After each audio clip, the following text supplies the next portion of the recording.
Every day, 290 million instant noodle packs are eaten around the world. But behind that famous wavy block is a story of engineering, chemistry, and a machine so precise that a 1% speed difference changes everything. Today, we're going inside the factory to uncover how instant noodles are really made. Instant noodles began in 1958, invented by Momofuku Ando in Japan. At the time, food shortages were common. Ando's idea was simple. Create a meal that cooks in minutes, lasts for months, and can be made cheaply.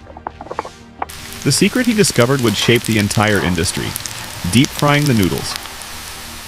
The journey begins with flour, water, salt, and a special alkaline mixture called kansui.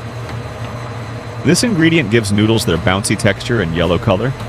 Once the dough is smooth, it's flattened into a long, continuous sheet. The beginning of the noodle wave. This is the part most people never notice. Instant noodles are not naturally curly, they are engineered that way. The top roller moves just a bit slower than the bottom one. That tiny speed difference causes the noodles to bend, creating the iconic wave pattern we recognize instantly. But why make them wavy at all?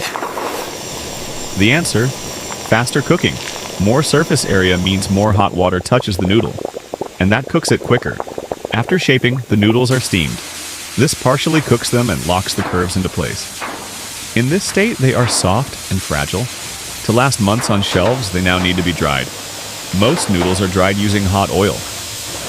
This instantly removes moisture and creates the crisp block we know. Some premium brands use air drying instead. It's slower but healthier and more environmentally friendly. Once dried, the blocks are cooled and inspected. Any broken noodles are removed. Finally, the blocks and seasoning packets are sealed, boxed, and prepared for shipment across the world. This bowl of noodles is more than a quick meal. It's an example of engineering built into everyday life. A small speed difference between two rollers, the right chemistry, the perfect drying method, all working together to create a global food phenomenon.